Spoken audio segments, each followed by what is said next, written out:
No problem? Or are you recording? Oops, You're I'm recording. actually recording. Shit, crap. Well, You go with it. Like, I guess we're gonna go with it. That's what we're gonna do. That's Okay. what we're gonna do. Hi. Yeah. Hey. Hi, and welcome to New York Wedding Jam, the podcast for modern couples. I'm your host, Jason. And I'm your host, Martine. Yes. Jason, you We think we'd get this right after like the 5th or 6th episode. Yeah, but whatever. To make mistakes is human. So Yes. I think we should just run with it. Yes. Let's do it. I mean, as a videographer, when I hit the record button too early, it's not a problem. But now it's a problem because we're not going to edit this out. We're not going to edit it out. We're just going to do the thing, and we'll see how that goes. How are you doing, Martine? I'm okay. I'm okay. I just came back from Thailand, and it was amazing. I learned a fun fact that I feel like we learned in elementary school that I did not know. Did you know that elephants eat for 20 hours of every day? No. Isn't that crazy?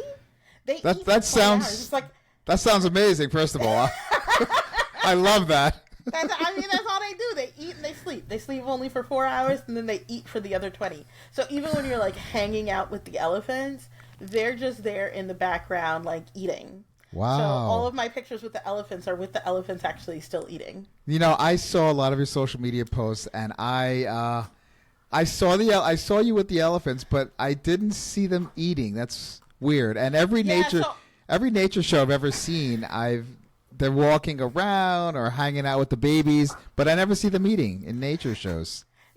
You may miss it because it looks like grass, right? Like, so it looks like they're standing on the grass, but they're actually eating. Okay. Right? And so like all the greenery that's in front of them is food. And Wow. so that's just literally all they're doing. And they let us feed them. So I got to give them bananas. And there was a little baby elephant who was 4, and he was super cute. Of course, everybody wanted to feed the baby elephant, and his mom was standing right next to him, and she allowed us to just feed the baby for a while, and then she got annoyed with it and like pushed the baby out the way. Oh, because she wanted to eat. She wanted to eat, and so she was like, "Oh, that was cute and stuff." But like, now it's my turn. It's my turn. And then the baby got tired of waiting around for us to get back to him, and basically came around the front to the bucket of bananas and started eating from the bucket directly. It was super cute. I'm not gonna lie, it was a lot of fun. That is so cool. How long was the flight to Thailand? All told, I think it was 25 hours each way. Now that includes the layover, so it was 15 hours to Korea, and then Oh my God. 6 hours to Thailand. And Thailand is exactly 12-hour difference from New York. So right now in Thailand it is 2:48 a.m. So if you want to talk about like messed up like time schedule and jet lag issues, it was very confusing. And then Korea is 14 hours behind New York. So it's an additional 2 beyond Thailand. And so like it was definitely, I don't know why it didn't occur to me that Korea was that much farther than Thailand. You know what I mean? Like that it was in a whole other time zone there. So basically flying from Korea to Thailand is like flying from here to Seattle. So it's like a whole 6-hour flight with an additional 2-hour difference in timing. So it was fun though. I would do it again in a heartbeat. They picked me up right from the gate at the airport. I didn't have to worry about a thing. It was lovely. Thailand is one of those places people hear about. I want to go to Thailand, but you kind of never get around to doing it unless you really put some effort into it. And then you learn about the 25 hours of flying, and then I'm like, well, I heard they have really cheap massages there, and I love massages. They do. And food. Like, the food is really good, and it is also really cheap. Frankly, I would do it again. It wasn't that bad. Like, again, I guess the 15-hour flight, you could theoretically take a 15-hour flight and do a longer layover so that you can wait to do the other 6 hours. Right. So that's another possibility. I don't think the 15 hours is that bad. I'm a napper though. I get on the plane and I I kid you not, I have like a 24-hour playlist Wow. music. That's And amazing. I was just like, no, I'm gonna put my headphones on, and I have a whole system, right? And I've got a neck pillow that finally met its end. I've had this thing for forever. I finally had to I had to say goodbye to this pillow that's been my favorite thing ever, because it had like a neck massager in it, and it wraps around your neck so you can't fall out of it. It's fantastic. But I found it at like a Brookstone or a Sharper Image or something like that eons ago, Right. on some other trip, and it's done. It's definitely met the end of its travels at this point.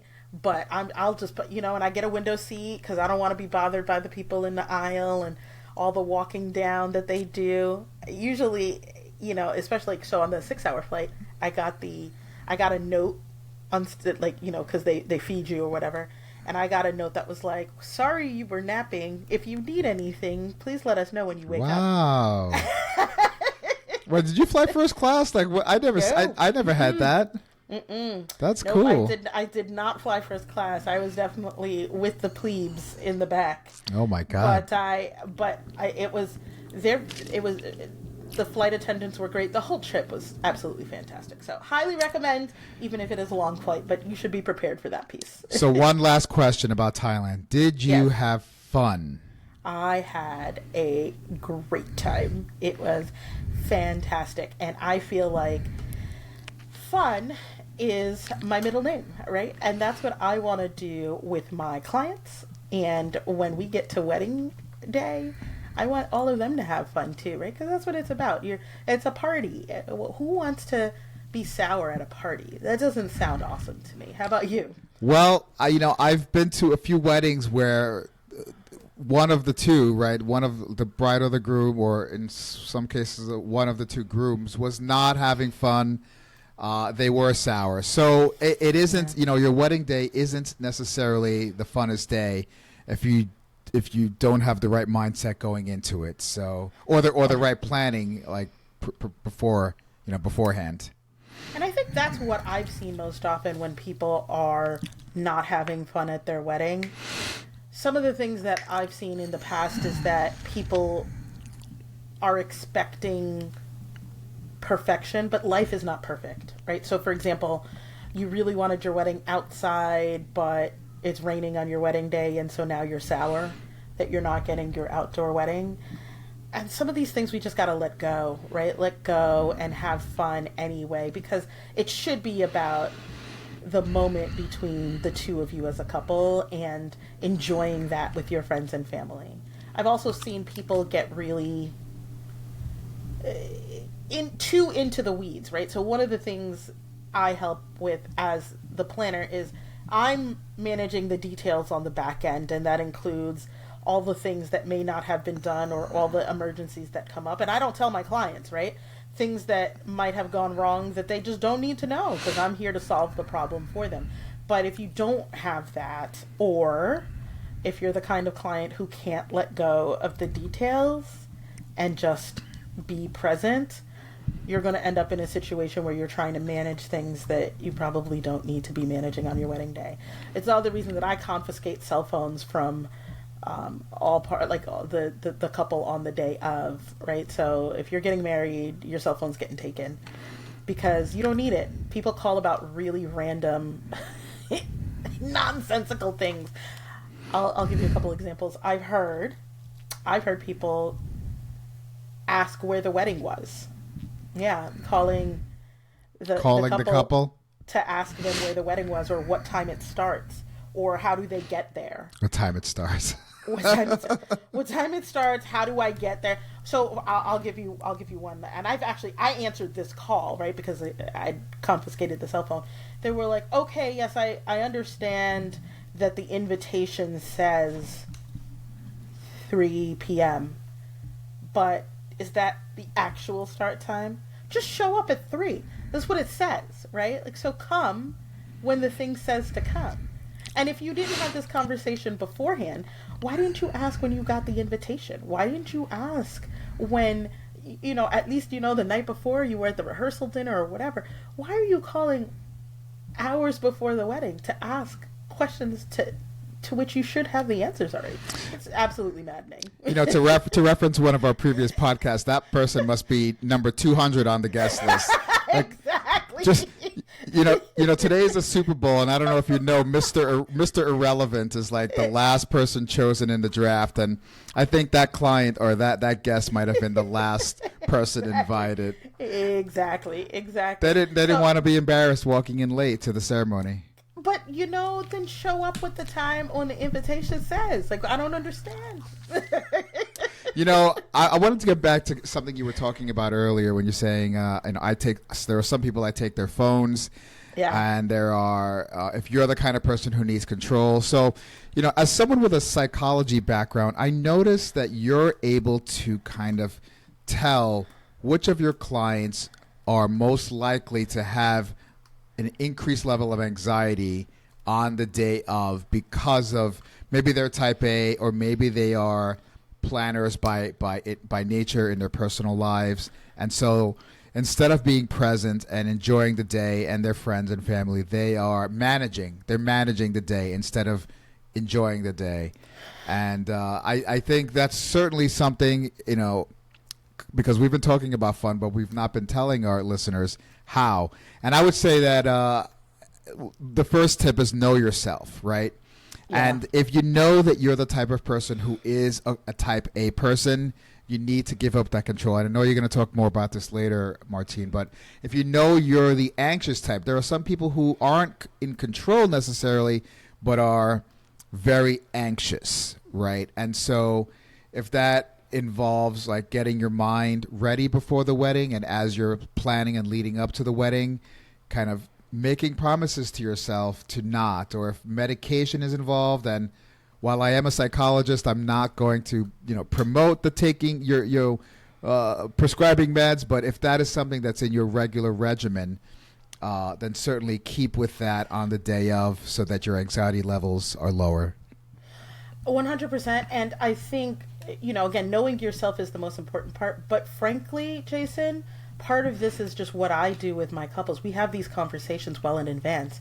We talk about the anxiety. We talk about the type A. We talk about the cell phones getting taken away and if that makes you better. We talk about if it might be a good idea for the two of you to take a break right after the ceremony, right? Just the two of you for at least a few minutes. Right. Rather than having everybody in the room with you and the constant presence, because that's a lot for some people.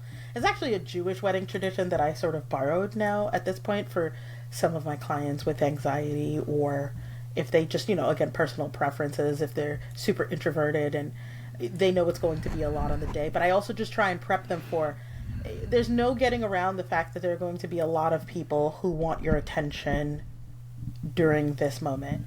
But there are things that I can do to help manage those situations. But you have to know yourself, and you have to know your family and friends too, right? Right. Do they know that there is an issue? Do they realize or recognize that you're going to need a little bit more space? Are they the ones possibly having those issues themselves as well, right? And so helping to manage not just you, but also sometimes parents, also sometimes bridal party, and just understanding the dynamics of what's going to happen. But most important is being willing to let go and knowing yourself and whatever that means for you, and trying to plan to, okay, I want to be present on the day of, I'm giving up my phone. I want to, ensure that I'm not super stressed. I'm going to take my meds. Whatever that means to you in terms of how you do it, but think about it beforehand as opposed to just letting life happen. Yeah. I think that, you spoke earlier about being in the moment. And, right now there's a big push in pop culture for a practice in psychology. It's relatively new. Eastern medicine has been doing it for years. It's called mindfulness, right? Mm.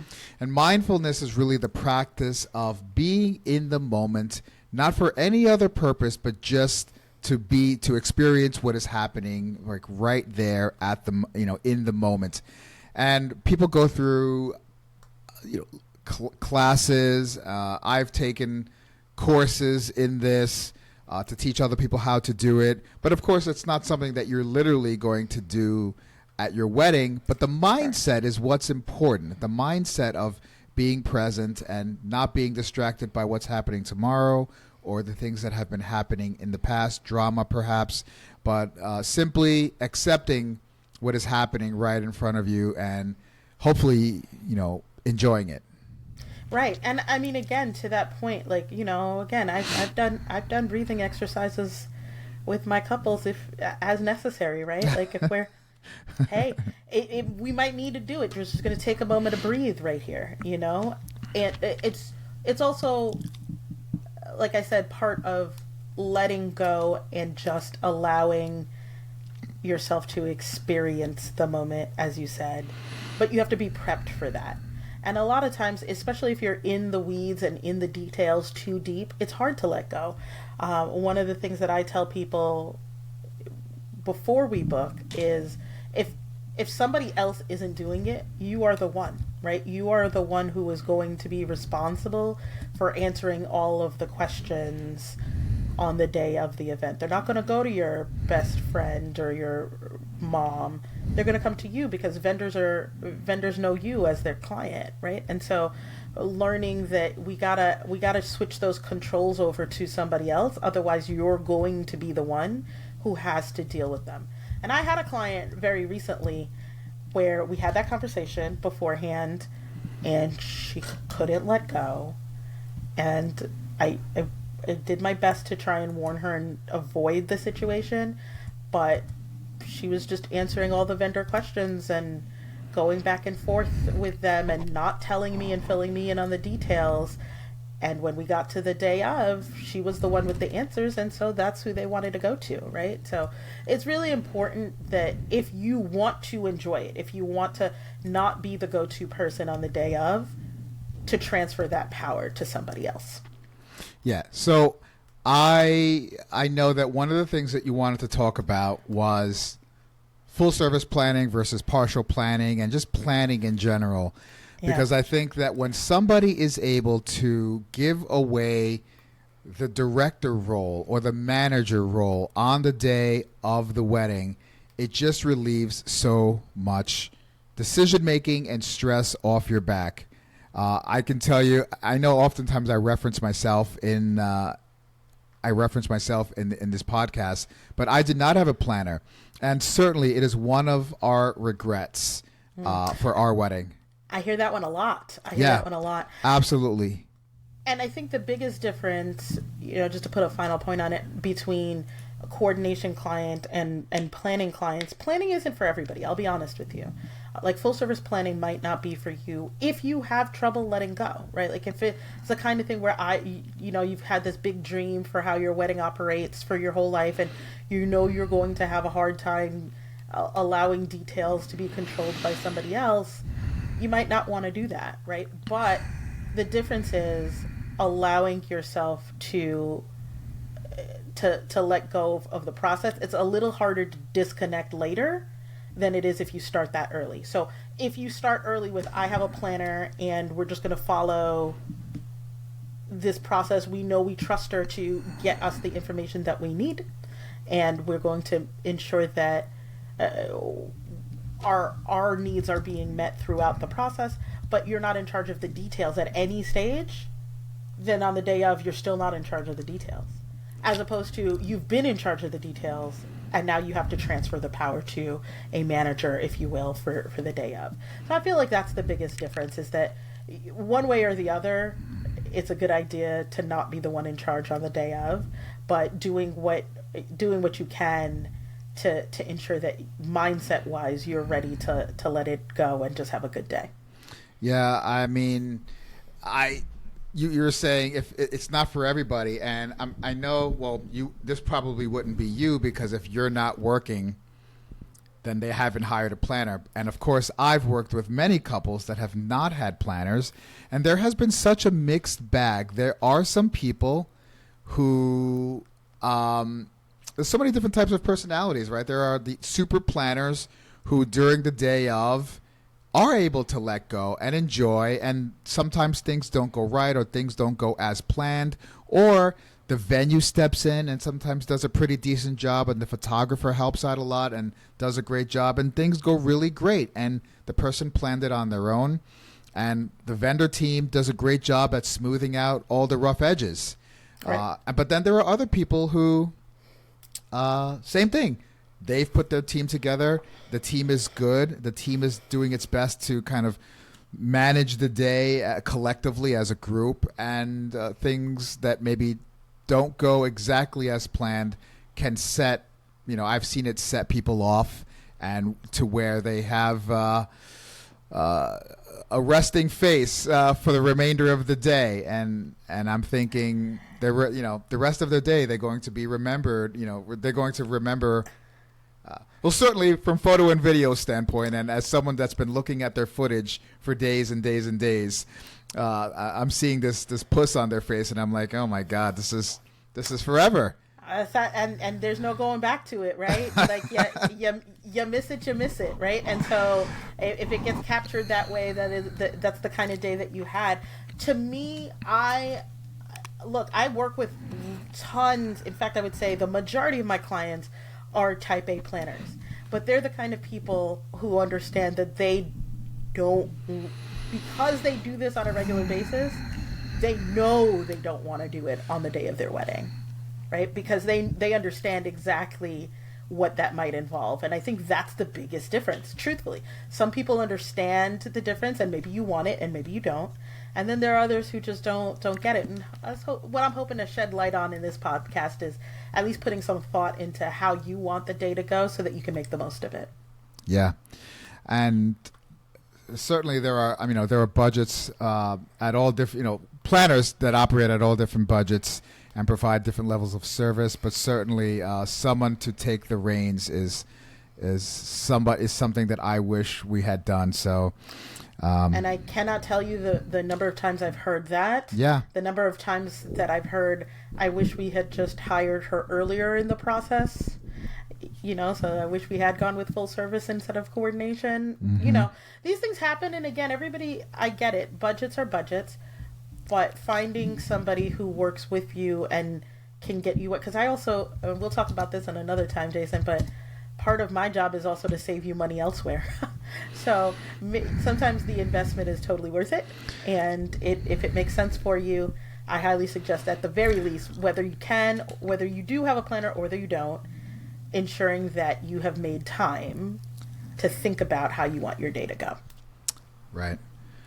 Well, this has been good, Martine. I think folks definitely got some tips on what to look for, not only externally but internally as well. Doing a little bit of self-examination if that's what's necessary to ensure that they have a great time and have fun on their wedding day. Thank you so much for having this discussion, Martine, and I guess I'll see you on the next one. See you on the next one, Jason. Have a good one. All right. Bye.